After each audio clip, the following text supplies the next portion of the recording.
Sing jelas. Sing jelas.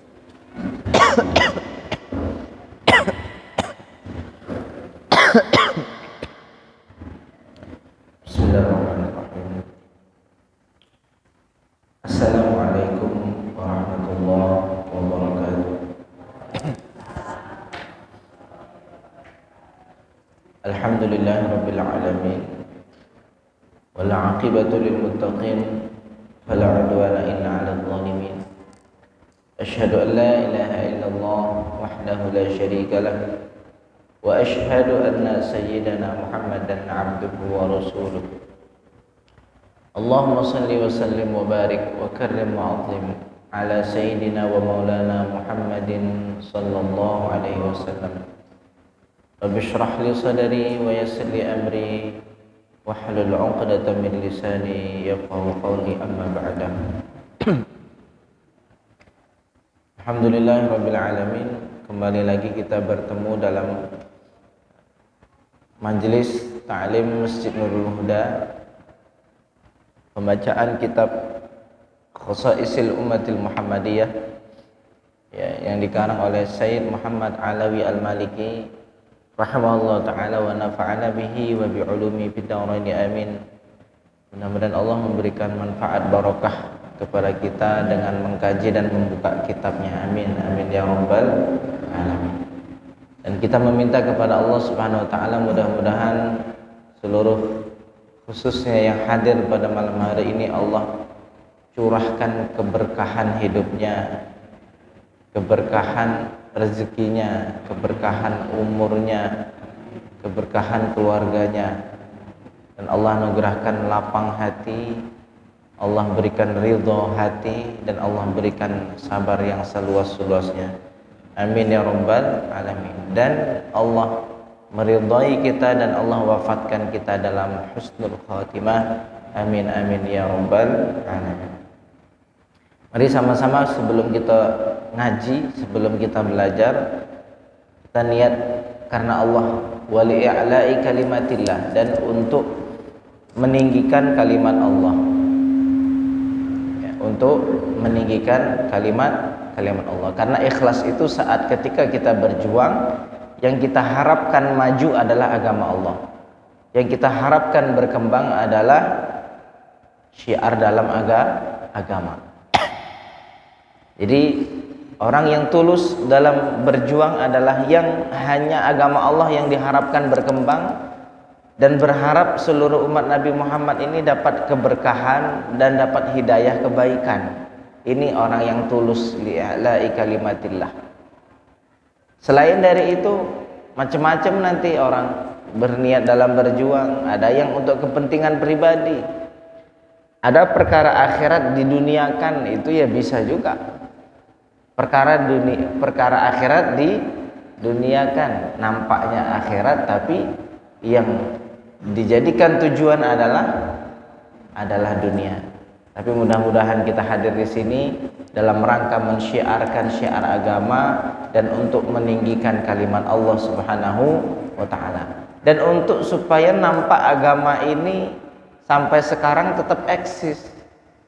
Tetap nampak agama Islam ini sampai sekarang pun masih banyak orang yang ingin mengenalnya dan ingin mendekatinya dan ingin mengkajinya. Karena mohon maaf, di satu kampung tidak ada majelis taklim, tidak ada orang tahlilan, tidak ada orang jamaah, itu kayak tidak ada muslim. Coba, kayak tidak ada Islamnya, ya tak? Di satu kampung tidak terdengar suara azan, tidak terdengar suara pengajian, tidak terdengar suara apa-apa, sunyi, kayak tidak ada Islamnya di situ. Sehingga syiar ini muncul saat ketika adanya majelis pengajian, adanya majelis taklim, adanya azan, adanya qomat, adanya sholat jamaah, adanya masjid. Ya, tapi kalau masjid ada pun kalau kosong ya percuma juga. Orang nganggap dulu pernah ada orang Islam di sini ya, dulu. Ngapa? Masjidnya kosong, tidak terisi, tidak ada yang menggunakan untuk ibadah. Jadi mari sama-sama kita niatkan untuk mencari ridha Allah Subhanahu wa taala. Karena cuma ridha Allah yang bisa kita harapkan. Karena cintanya yang membuahkan hasil manfaat buat kehidupan kita di dunia sampai akhirat. Amin ya rabbal alamin.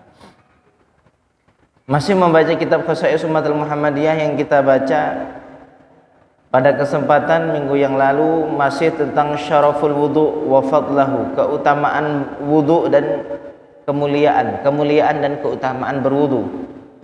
Kemarin kita baca hadis Rasulullah SAW bersabda, man tawadda'a, siapa yang berwudu, wa ahsanal wudu'a, dan memperbaiki wudunya, kharajat khotoyahu min jasadihi, keluar kesalahan-kesalahannya dari jasad tubuhnya, hatta takhruja min tahti alfarihi, sampai keluar dari bawah kukunya, kuku tangan atau kuku kakinya, keluar dosa dari bawah kuku.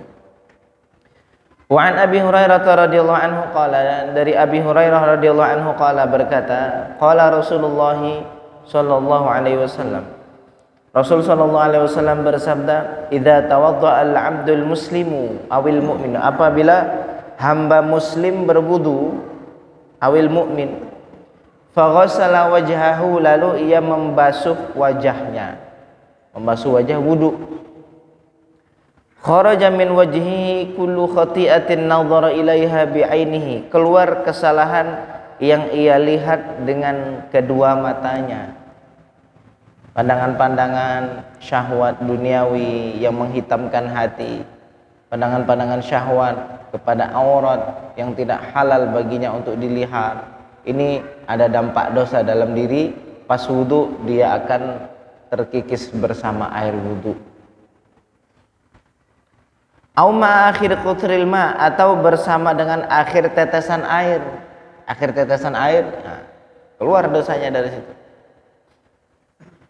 Makanya ada nggak terasa sejuk setelah berwudu, terasa ketenangan. Hanya orang ketika Allah ampuni dosanya, akan Allah berikan ketenangan dalam hatinya.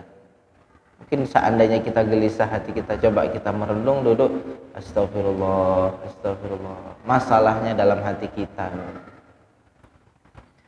Fa idza ghassala yadayhi, apabila ia membasuh kedua tangannya, kharaja min yadayhi kullu khati'atin, keluar dari dua tangannya semua kesalahan. Kana batasyatha yadahu ma'al ma, yang telah ia lakukan dengan kedua tangannya bersama air, au ma'a akhir qutril ma, atau dengan akhir dari tetesan air. Tangan begitu juga, yang di wajah begitu, tangan sama. Fa idza ghassala rijlaihi, apabila ia membasuh kedua kakinya, kharajat kullu khati'atin masyatha rijlahu ma'al ma, keluar semua kesalahan yang ia gunakan kedua kakinya dengan air yang ia basuhkan, au ma'a akhir qutril ma, atau dengan akhir tetesan dari tetesan air. Hatta yakhruja naqiyan minadz-dzunub, sampai selesai wudu suci dari dosa. Jadi sebab-sebab ampunan ini banyak nih. Habis wudu penghapus dosa, habis sholat penghapus dosa. Enak nih. Jadi istilahnya gini, ayo siapa yang mau minta maaf, ini loh banyak sebab-sebab kalian minta maaf, lakukan ini dapat maaf. Kita kalau bikin satu kesalahan ke orang, kita minta maaf dengan cara apapun, kadang tidak juga dimaafkan. Coba seorang suami punya masalah dengan istrinya, berbuat bermacam-macam cara untuk menarik supaya istrinya mau maafkan, salah, tidak diterima, salah. Sebaliknya juga, seorang istri punya salah sama suaminya, walaupun itu salah yang memang salah betul, minta maaf, dirajuin 3 hari, tidak ditegur sama suaminya. Pernah ngalamin gitu, Bu? Orang minta maaf sama kita, tidak mau gitu terima maaf, hati kita masih marah nih, masih kesel nih. Pernah begitu? Sama kawan pernah? Ya? Kita yang minta maaf, kita bersalah dengan orang itu, kita minta maaf, tidak mau dia maafin.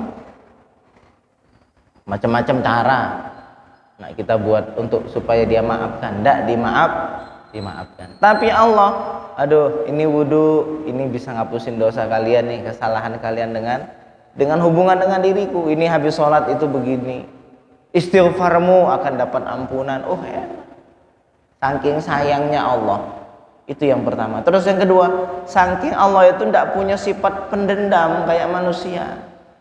Allah itu tidak punya sifat pendendam. Allah itu maha baik.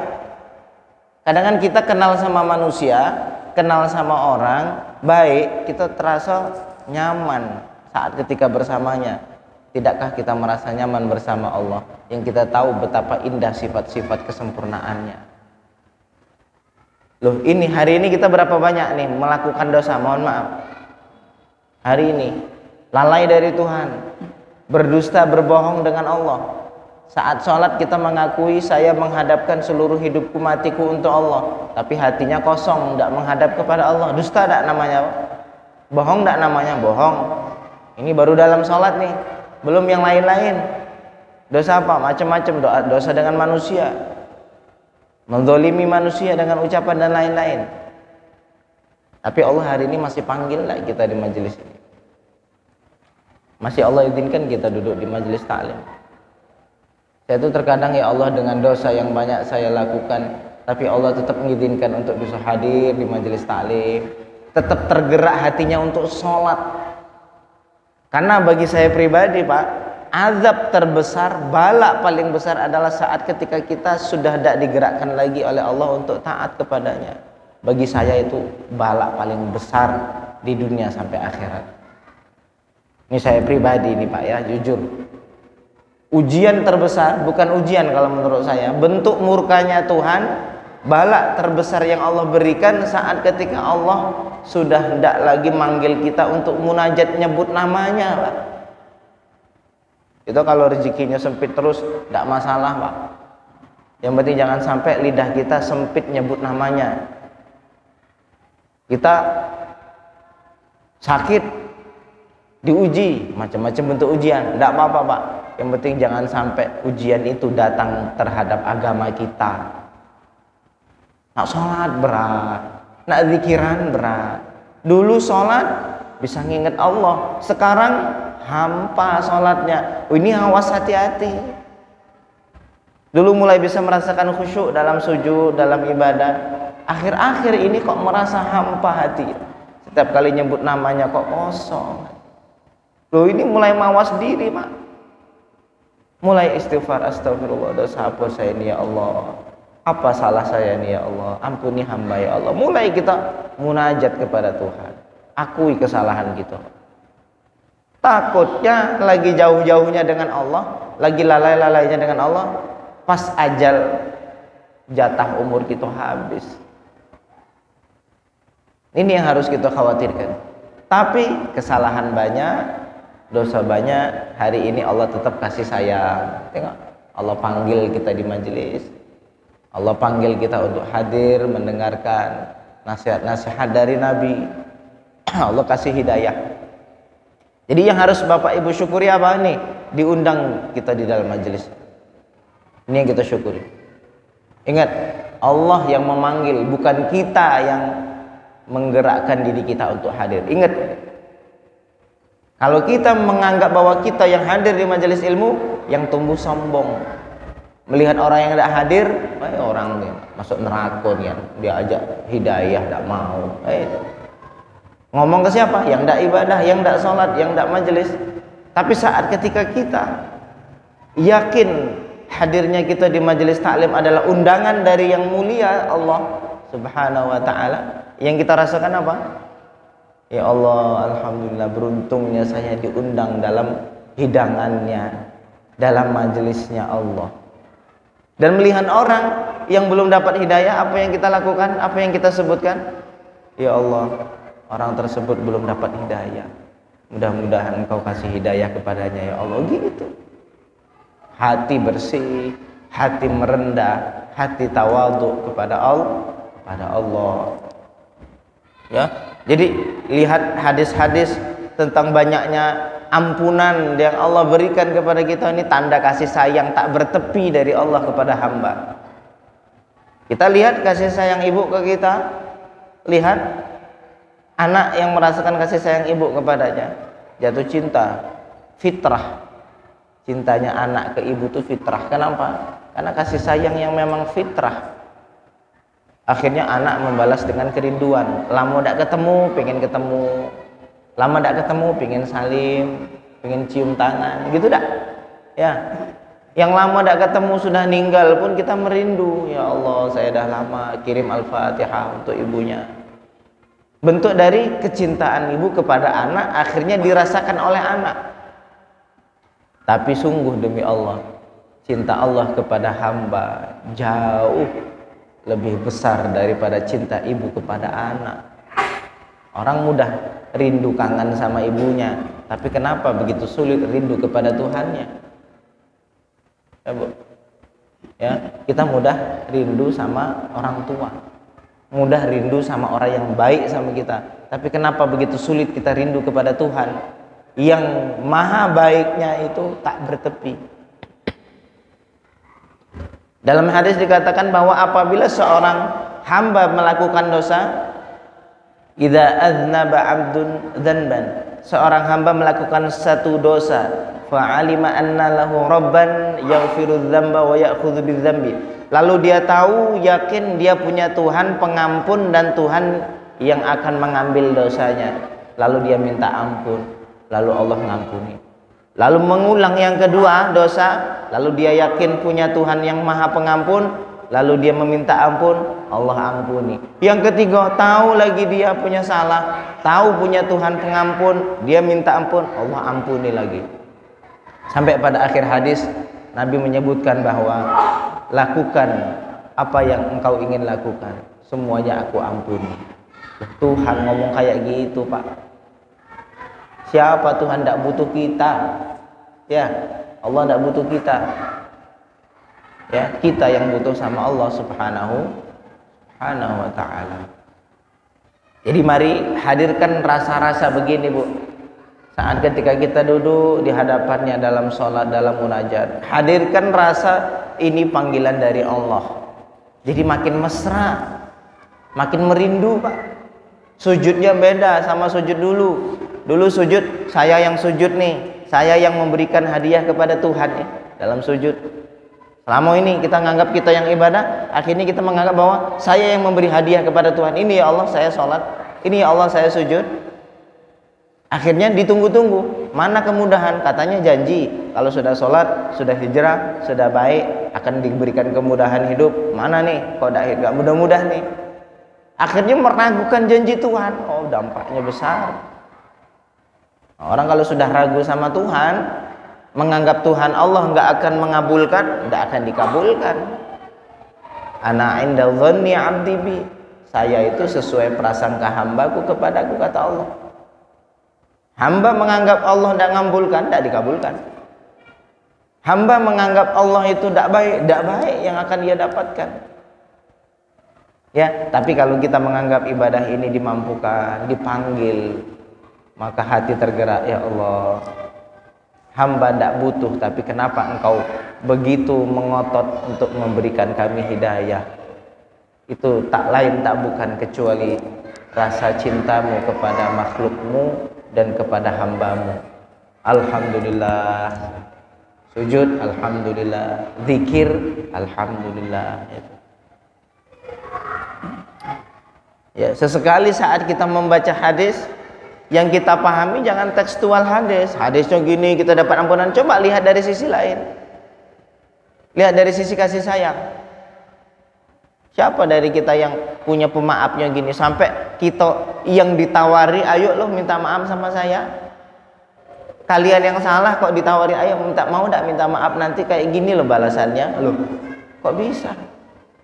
Kita kadang kan orang lain salah, jangankan kita tawarkan maaf untuknya, kita maafin, dia tidak mau. Nah, ya.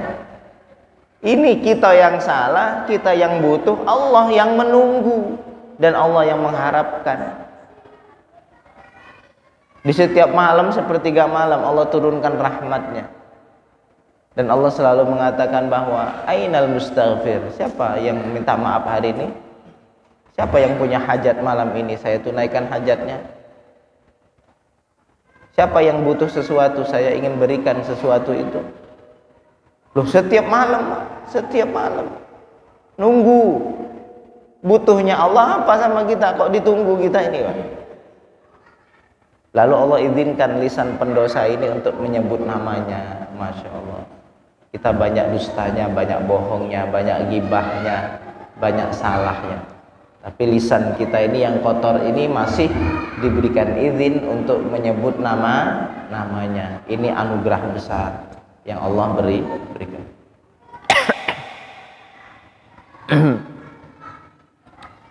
Wa fi riwayatin an Amr bin Absah radhiyallahu anhu anin Nabi sallallahu alaihi wasallam qala, dari Nabi Muhammad sallallahu alaihi wasallam bersabda, ma minkum rajulun yuqarribu wudu'ahu fayumadmidu wa yastanshiku fayastanthir. Tidak ada dari seorang laki-laki atau perempuan manapun yang mendekatkan dirinya pada wudu, lalu dia berkumur-kumur, lalu memasukkan air ke hidung, lalu membuang air dari hidungnya. Jadi sunnahnya ini, sunnah sebelum wudu apa? Kumur-kumur. Apalagi memasukkan air ke hidung lalu mengeluarkan. Jadi bukan masuk tuh bukan gini-gini ya. Jadi memang dihisap sedikit dari hidung sampai seukuran masuk ke sini, tidak usah terlalu banyak, sedikit aja. Lalu kita keluarkan. Ya. Namanya madmadah, kumur-kumur, istinsyak memasukkan, istinthar mengeluarkan. Ini sunnah, 3 hal sunnah yang kita lakukan sebelum berwudu, sebelum niat wudu. Kenapa sebelum niat wudu? Karena belum masuk inti dari wudu. Karena inti wudu nanti rukunnya adalah membasuh wajah. Niatnya sengaja aku berwudu itu pas ketika membasuh wajah. Sebelum itu cuci tangan, ini sunnah. Kumur-kumur, ini sunnah. Tapi sudah kita niatkan dari hati, apa niatnya? Ini sunnah wudu. Kalau kumur-kumur tanpa niat tidak dapat sunnahnya. Kumur dalam hati sudah berniat, ini bagian dari persiapan sunnah mau wudu, dapat pahala kita kumur-kumur. Ya. Illa kharat khataya wajhihi wa fihi wa khayashimihi, kecuali keluar kesalahan dari wajahnya dan mulutnya dan hidung khayshumnya sini, bagian dalam sini khayshum, keluar dosa-dosanya. Thumma idza ghassala wajhahu kama amarahu Allah, kemudian apabila ia membasuh wajahnya seperti yang Allah perintahkan, illa kharat khataya wajhihi min atrafi lihiyatihi ma'al ma', kecuali keluar kesalahan dari wajahnya dari ujung tepi janggutnya bersama air. Ketika membasuh wajah sampai sini air turun, keluar juga dosa-dosa.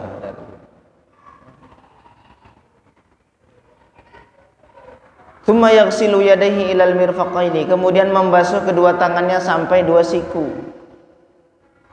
Illa kharat khataya yadayhi min anamilihi ma'al ma', kecuali keluar kesalahan dari kedua tangannya dari jari-jarinya bersama air. Tsumma yamsahu ra'sahu, kemudian membasuh kepalanya. Illa kharat khataya wajhihi, kecuali keluar kesalahan dari kepalanya min atrafi sya'rihi ma'al ma', dari ujung rambutnya bersama air. Berarti makin banyak basuhan rambut, makin banyak dosa yang keluar dari rambut. Ya. Tsumma yaghsilu qadamaihi ilal ka'baini, kemudian membasuh kedua tangan, kedua kakinya sampai mata kaki. Berarti kalau rambut itu sunnahnya kemarin kita ajarkan bagaimana membasuh kepala dengan meletakkan jempol tangan di sudghaihi. Ini apa dalam bahasa Indonesia ini? Dalam bahasa Arab namanya sudghaihi, 2. Apa namanya sini? Hah? Sini, yang sini. Pelipis kan sini, ini pelipis. Kalau sininya? Hah? Samping pelipis.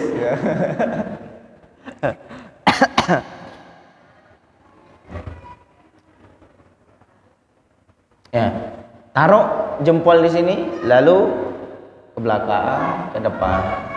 Asal tersentuh air, ya, nggak mesti harus basah.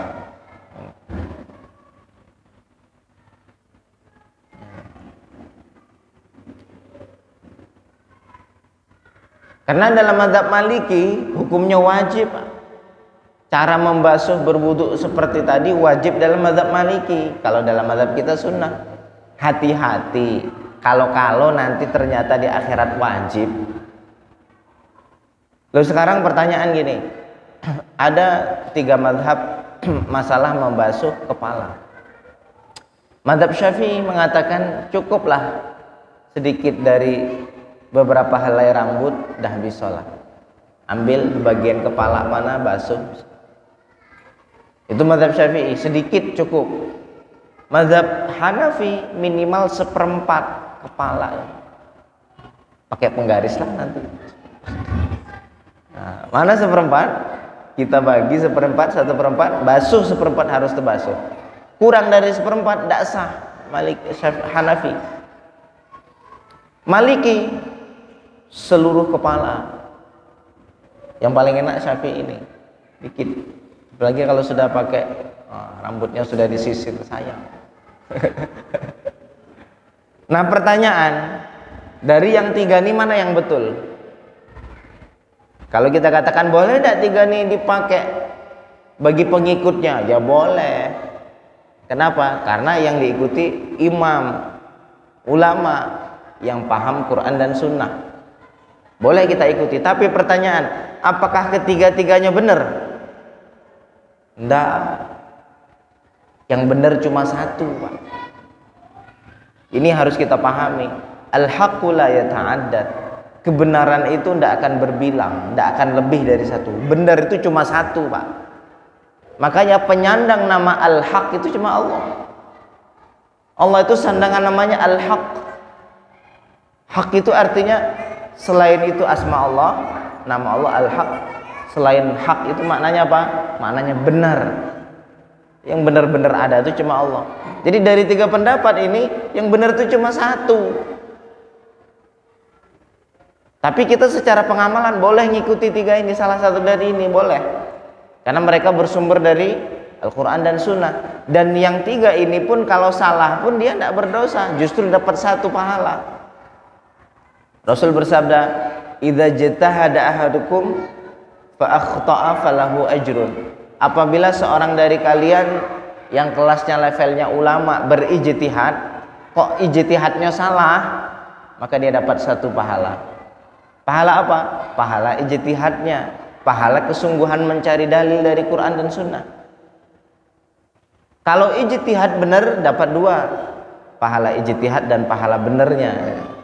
Artinya salah pun ulama ini tidak akan disalahkan. Tapi kenyataannya kebenaran cuma 1. Dari 3 ini kebenaran cuma 1. Yang mana yang benar? Nanti di pengadilan Allah. Nanti di akhirat tuh kita tahu semua. Yang benar tuh sholat tuh pas wudhu sebagian rambut atau seluruh rambut atau 1/4. Itu nanti di pengadilan akhirat tahu semua nanti. Sholat tuh mesti pakai kunut atau tidak pakai kunut, itu nanti tahu kebenarannya, Pak. Yang Allah mau tuh kayak mana tuh nanti di akhirat. Karena itu adalah dalil dhanni. Nah, ini kembali kepada ilmu usul namanya, ada namanya dalil dhanni. Apa itu dalil dhanni? Dalil umum, bermacam-macam pendapat bisa diambil dari dalil itu. Kecuali yang tidak bisa salah itu begini, Pak. Wa aqimus shalah wa atuz zakah, dirikan salat, dirikan zakat. Nah, ini tidak ada pendapat lain, semuanya harus sepakat. Maksudnya tidak ada pendapat lain kecuali perintah untuk sholat dan perintah untuk zakat. Dan perintahnya perintah wajib. Tidak ada ulama ngomong sholat itu kan perintah, tapi kan perintahnya cuma sunnah. Tidak bisa sepakat nih sudah. Kebenarannya cuma 1. Sholat 5 waktu itu tidak bisa lagi didebat lagi tuh. Sholat 5 waktu tidak bisa didebat lagi. Ini 5 waktu ini sunnah atau wajib atau kayak mana ya? Dah sepakat. Wajib, fardu ain. Yang bisa didebat salah benarnya adalah perkara furu'iyah. Sholat pakai usoli atau tidak pakai usoli. Sholat subuh pakai kunut atau tidak pakai kunut. Sholat membaca Fatihah rukun atau tidak rukun. Nah, ini perkara khilafiyah namanya. Dan ini perkara ini yang tahu kebenarannya cuma Allah nanti di akhirat. Nah, kalau kita membasuh kepala pakai pendapatnya Imam Malik, beruntung pasti jadi bener, Pak. Loh kok bisa? Iya, karena sebagian kepala kalau dibasuh ternyata nanti di pengadilan Allah yang benar tuh Maliki. Apa katanya? Yang Maliki mengatakan seluruh kepala. Loh kita yang sebagian ini tidak kena dong, tidak masuk hitungannya, tidak paham?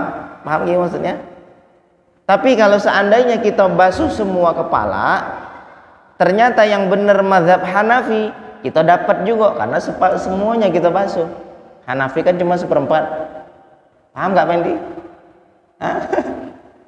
Itu yang disebut dalam kaidah fikih yang disebut al-khuruju minal khilaf mustahabbah. Keluar dari perselisihan ulama itu sunnah. Jadi sesekali Bapak Ibu, saya pengen ngaji yang begini. Ngajinya nggak cuma guyon sana sini, tapi pengen ngaji ilmiah namanya, Bu. Ngaji bagaimana ulama-ulama fikih dulu mengkaji secara ilmiah. Saya pengen bawa, karena orang sekarang pun ngajinya pengennya maunya yang kayak gitu, Bu. Karena mungkin sudah banyak kajian-kajian yang menjurus, mendalam. Orang sudah butuh yang kayak gitu sekarang secara ilmiah.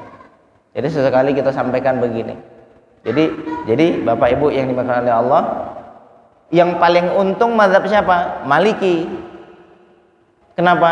Seandainya yang benar Hanafi, dia betul juga. Hanafi kan cuma seperempat, dia basuh semua, dapat dia, gitu ya. Kalau yang benar Syafi'i, beruntung juga. Kenapa? Jangankan sebagian rambut, seluruh rambut dia basuh. Nah, ini yang disebut al-khuruju minal khilaf mustahab. Keluar dari perselisihan disunnahkan. Jadi mulai dari sekarang kalau bisa wudu enak basuh semua kepalanya. Jaga-jaga kalau ternyata nanti di pengadilan Allah nanti ternyata yang benar itu Maliki. Ya walaupun kita tidak disalahkan, cuman kan di akhirat nanti, Pak, Bu, kita pengennya menang. Semua orang di akhirat semuanya hidup dalam penyesalan. Kenapa aku tidak buat kayak gitu ya? Orang yang kafir menyesal kenapa dulu tidak beriman. Orang beriman menyesal ngapa dulu tidak banyak ibadah saya. Ini ada yang utama ngapa saya ngejar yang rendah. Paham? Ini ada sholat 20 rakaat sama 8 rakaat. Ngapa tidak kejar 20? Kok yang saya kejar 8? Itu ya nyesal nanti, Pak. Walaupun bener, Pak. Yaumut taghabun, hari penyesalan.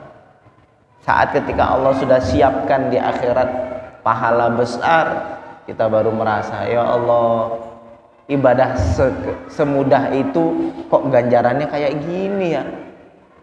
Kita kadang-kadang rela mati-matian berbuat demi mengejar sesuatu yang kita inginkan, duniawi padahal yang kita tahu ini bakal kita tinggal.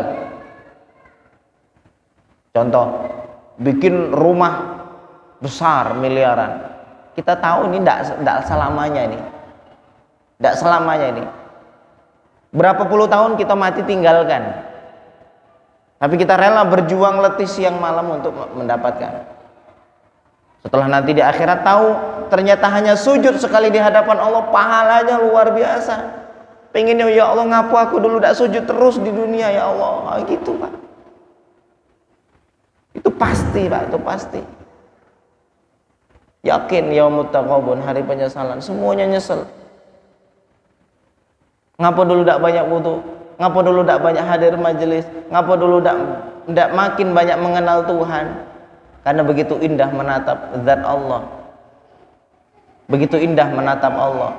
Orang makin kenal sama Allah di dunia akan makin banyak melihat Allah. Nyesel ngapa dulu tidak ngaji yang benar-benar, dan seterusnya dan begitu, Pak ya.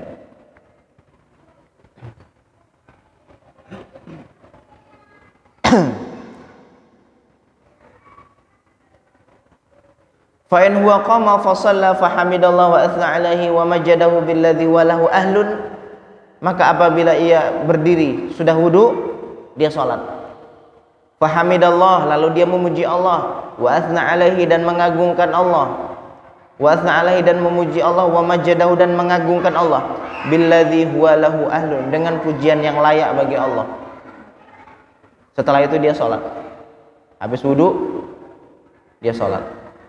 Wa farragha qalbahu lillah, ini yang penting.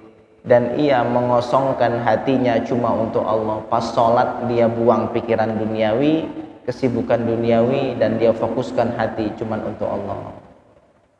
Makanya salah satu kiat-kiat ya, salah satu kiat-kiat cara-cara untuk saat sholat yang kita hadap itu cuma Allah apa? Anggap ini sholat terakhir. Anggap ini sholat terakhir. Apa perasaan kita kalau ini hal terakhir bagi kita? Kadang kita nak ketemu sama orang, ketemu kawan dekat. Saat sadar ini pertemuan terakhir, apa yang akan kita berikan? Sepenuh hati kasih sayang. Maafin aku, dipeluknya yang benar-benar pelukan, gitu tak? Betul tak, Bu? Tapi dalam sholat kalau kita bisa hadirkan itu, kita akan tidak nyanyiakan ini sholat terakhir. Ini sholat terakhir. Apa yang bisa aku berikan untuknya? Fokus pada sholatnya, tidak mikirin yang lain. Hatinya tercurah hanya untuk Allah saat sholat. Makanya imam ketika sholat kan begitu ya. Sawu suhufakum, ayo luruskan safnya. Wasallu sholatal muwadda'. Sholatlah sholat perpisahan. Sholatnya seperti sholat perpisahan. Anggap ini sholat terakhir. Makanya orang yang paling banyak musibah dalam hidupnya, yang tinggi angan-angannya seolah-olah besok bakal hidup. Ini yang buat ibadah saat ini tidak akan bisa fokus. Diajak ngaji, ayo ngaji yuk. Besok lah yuk, sekarang lagi capek. Dia menganggap besok bakal bisa hidup. Makanya punya alasan untuk itu. Ayo salat yuk. Ayo nantilah ya.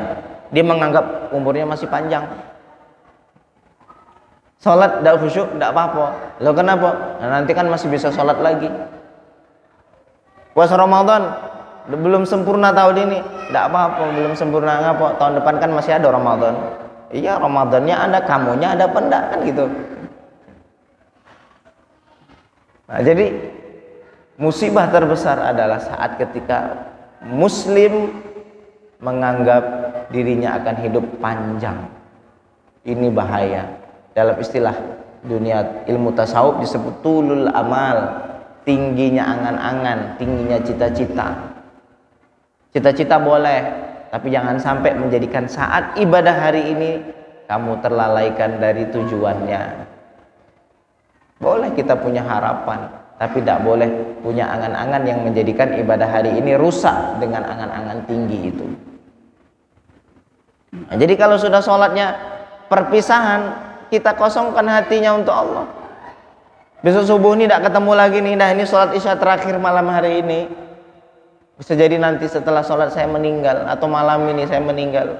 Dah sholat, kosongkan hatinya untuk Allah. Nikmat.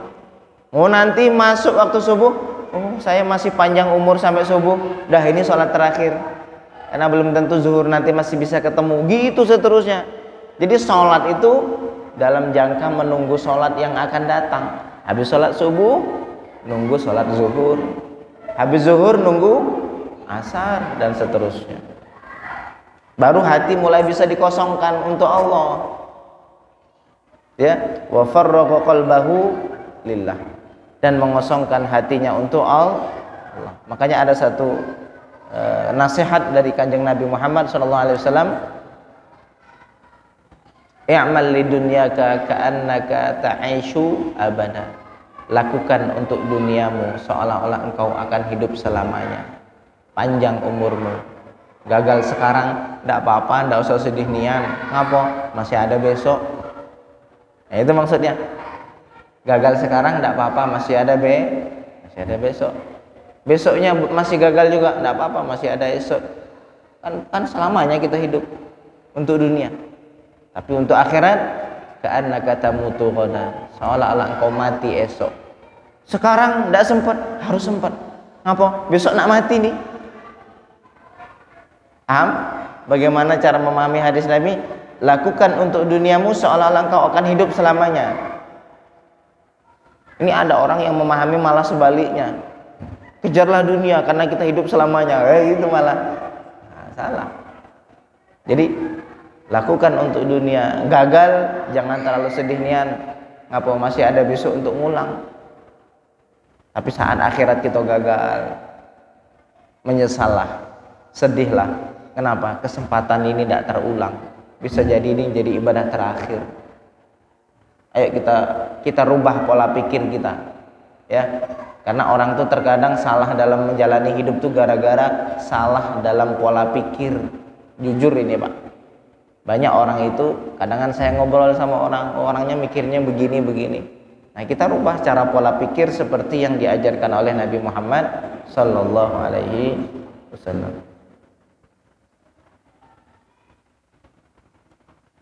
Jam berapa Isya? Hah? 5 menit.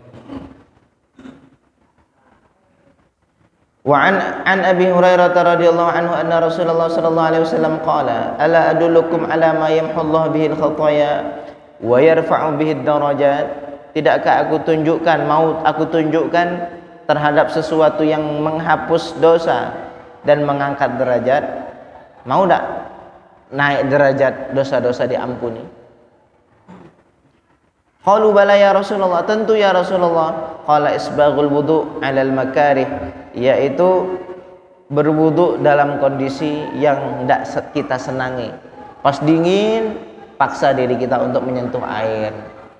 Mungkin kalau di Indonesia tidak terlalu banyak terasa ya, tapi kadang di daerah-daerah Arab pas ketika ketemu musim dingin itu air itu kayak es. Jadi kadang nak nyentuh tuh ya rasanya, ketika nak basuh wajah itu rasanya kayak mana gitu.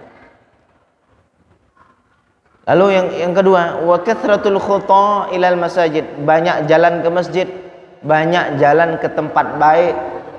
Langkah kaki kita tuh melangkah ke tempat baik, ke masjid, ke majelis taklim, banyakin ke situ. Itu ngapus dosa. Wa intidharu shalah ba'da shalah, nah menunggu sholat setelah sholat. Ini yang baru kita sebut tadi. Kita habis sholat, kita berharap ya Allah sampai tak nanti saya sholat subuh besok ya. Ini habis sholat mau nunggu sampai tak saya isya. Tak ada jaminan kita nih bisa sampai isya. Ada jaminan tak? Tiba-tiba pas begini ada yang meninggal, kan tak tahu. Ada yang mau meninggal. Tak apa-apa di majelis, mudah-mudahan Allah ampuni. Nah, seandainya terjadi, tidak sampai juga sholat isya, kan begitu Pak ya? Jadi nunggu sholat setelah sholat, habis isya nunggu subuh, habis subuh nunggu zuhur. Woi, fadzalikumur ribat, itu adalah ribat, pengikat, ya, pengikat ibadah. Fadzalikumur ribat, 3 kali, itulah ribat pengikat. Sama kayak gini majelis taklim gini. Walaupun seandainya kita cuman hadir di majelis ilmu seminggu sekali misalnya Pak, tapi saat kita niat sekarang hadir, habis ngaji ya Allah saya pengen ngaji minggu depan lagi, itu pengikat Pak, ribat. Niat ini loh pengikat. Jadi dicatat malaikat status kita sebagai thalibul ilmi, sebagai orang yang belajar. Walaupun belajarnya cuma seminggu sekali, tapi niat ya Allah ta'alluq hatiku, terikat hatiku kepada majelis ilmu minggu depan. Kok mati hari Rabu, meninggal hari Selasa, meninggal hari Kamis. Maka niat ini pengikat, seolah-olah kita meninggal dalam ilmu. Makanya saya selalu ngajak ke kawan-kawan, ayo saat kita ngaji malam Jumat, niatkan lagi malam Jumat depan kita hadir. Walaupun nanti tidak hadir, yang penting niat dulu hadir setelah ngaji. Kenapa? Niat itu menjadi pengikat. Karena Nabi SAW pernah bersabda, niat seseorang itu lebih baik dari amalnya Pak. Niatul mu'min khairun min amalih, niat seseorang lebih baik dari amalnya. Tapi niat yang disungguh-sungguhkan, bukan yang penting aku kan sudah niat, oh ini tidak niat nih. Ada orang ayo ngaji yuk, aku inilah sudah ada niat lah. Yang penting kan niat, Allah tahu niat seseorang. Nah, ini tidak niat nih. Niat tuh pasang, sudah ditancap. Qadarullah ada uzur, catat pahala ngaji walaupun tidak ngaji. Gitu. Ini ada orang main-main niat, aku ini sudah niat. Kamu tidak tahu kan hati aku sudah niat, biasa tidak berniat nih. Jadi niat ini sebagai pengikat. Kalau bisa wafat kita dalam kondisi kayak gitu Pak. Ya, beruntung orang yang ketika dalam hatinya punya niat untuk ilmu. Terakhir, wa min dzalika anna syahadata ba'dal wudu' sababu dukhulil jannah. Sesungguhnya membaca syahadat setelah berwudu itu sebab masuk surga. An Umar bin Khattab radhiyallahu anhu qala Rasulullah sallallahu alaihi wasallam, Rasul sallallahu alaihi wasallam bersabda, man tawaddu'a fa ahsana wudu'ahu tsumma qala, siapa yang berwudu lalu memperbaiki wudunya kemudian dia berdoa, asyhadu an la ilaha illallah wahdahu la syarikalah wa anna muhammadan abduhu wa rasuluh, Allahumma ja'alni minat tawwabina wa ja'alni minal mutatahhirin. Ditambah lagi wa ja'alni min ibadikas sholihin. Tapi kalau sampai mutatahhirin boleh. Jadi asyhadu an la ilaha illallah wa anna muhammadar rasulullah, Allahumma ja'alni minat tawwabina wa ja'alni minal mutatahhirin wa ja'alni min ibadikas sholihin. Doa habis wudu. Futihat lahum abwabul jannah tsamaniyah yadkhuluha min ayyihi masya. Pintu surga yang 8 terbuka, yang siap nampung orang yang kayak gini nih. Saat itu artinya apa? Saat dia punya wudu, baca doa ini, terus dia meninggal punya wudu, surga siap nampung cepet. Makanya ada satu amalan apa? Dawamul wudu. Habis wudu batal, wudu lagi. Batal wudu lagi sambil baca doa ini. Ngapa? Saat-saat meninggal dalam wudu, surga dibuka seluas-luasnya. Ya, wallahu a'lam bissawab. Mudah-mudahan Allah membuka pintu rahmat untuk hati kita dan meridhoi kita, menyayangi kita dan menjadikan pusat perhatian kita hanya kepada Allah dan mencari ridhonya Allah Subhanahu wa taala. Amin amin ya rabbal alamin. Allahumma aftah alaina futuhal arifin, Allahumma haqiqna bihaqaiqi wahdatus syuhud, Allahumma haqiqna bihaqaiqi wahdatus syuhud, Allahumma allimna ma yanfa'una wanfa'na bima 'allamtana wa zidna ilma. Rabbana atina fid dunya hasanah wa fil akhirati hasanah wa qina adzabannar. Wa sallallahu ala sayidina Muhammad walhamdulillahi rabbil alamin. Taqabbalallahu minkum minna wa minkum taqabbal ya karim. Walhamdulillahi rabbil alamin. Wassalamu alaikum warahmatullahi wabarakatuh.